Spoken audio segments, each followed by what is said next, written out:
Hens l'oreille, ouvre ton esprit.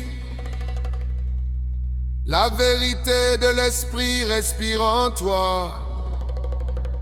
Ce que tu vas entendre ne t'enferme pas, cela te libère. Écoute cela, man.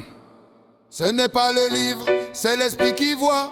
Le corps embrit mais l'être humain impose sa loi. Lumière intérieure bien plus grande que la voix. Et la clarté disparaît lorsque l'ego parle trop bas.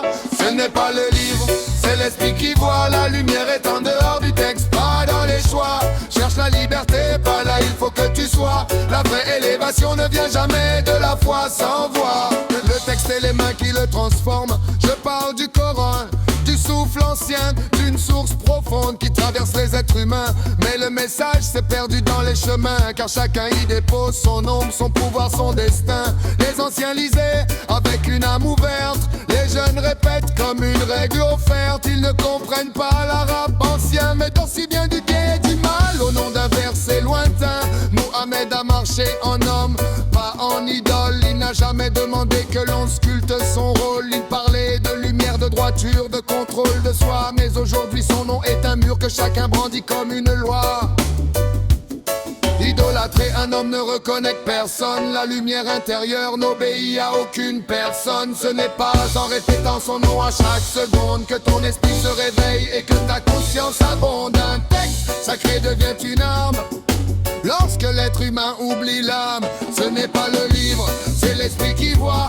Le Coran brille mais l'être humain impose sa loi. D'une part intérieure bien plus grande que la voix. Et la clarté disparaît lorsque l'ego parle trop bas. Ce n'est pas le livre, c'est l'esprit qui voit. La lumière est en dehors du texte, pas dans les choix. Cherche la liberté, pas le il faut que tu sois. La vraie élévation ne vient jamais de la foi sans voix. Et par l'effet placebo et la perte de soi, ils se prosternent, ils prient, ils pensent que tout change et leur cœur se calme. Alors ils disent que le divin s'arrange, mais c'est un effet psychique, un effet bien étrange, un effet de croyance qui s'active et qui dérange. La prière apaise, oui, mais par l'esprit humain, le corps réagit à la posture, à la respiration, au lien. Ils croient que cela vient du ciel ou d'une main, alors que tout vient de leur propre chemin. Ils suivent Mohamed au lieu de suivre leur lumière. Ils suivent un livre au lieu d'écouter leur lumière. Ils disent la voix est juste, mais la voix première, c'est l'intérieur, pas le texte, pas la prière. Ils répètent des versets sans comprendre leur origine, comme si une formule pouvait sauver leur doctrine. Mais la paix ne vient pas d'un mot ancien, la paix vient de ce que tu deviens.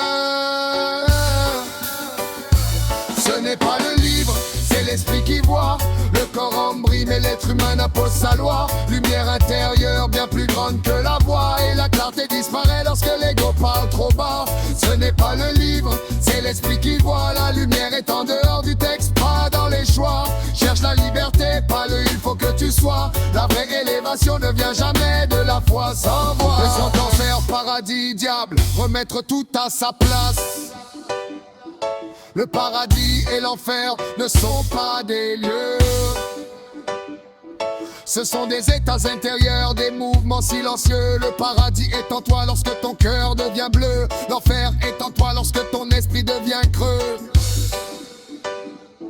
Le diable, le chétan, ce n'est pas un être, c'est une énergie d'ombre qui cherche à renaître. Un courant mental qui te pousse à disparaître. Un murmure qui t'empêche de te connaître. Mais ils ont transformé cela en histoire pour contrôler l'esprit, pour donner des devoirs, pour enfermer la lumière dans un couloir. Alors que la vérité est beaucoup plus illusoire. Mohamed n'a jamais dit de le suivre en aveugle. Il parlait de conscience quand il parlait de règles. Mais les règles humaines ont avalé les siennes. Et aujourd'hui le sacré devient une chaîne. La lumière ne veut pas t'enfermer, elle veut seulement t'élever. Ouvre ton esprit, ouvre ton cœur. Ne laisse pas un livre décider de ta valeur. La vérité est une vibration, pas une peur. Et la paix intérieure ne dépend d'aucun auteur. Alors écoute-moi, lis le Coran si tu le souhaites. Respecte Mohamed si cela t'apaise. Mais n'idolâtre personne au point d'oublier ta braise. La voix juste existe, mais elle respire dans ton être. Pas dans les pages, pas dans les peurs, pas dans les miracles. La vérité est en toi.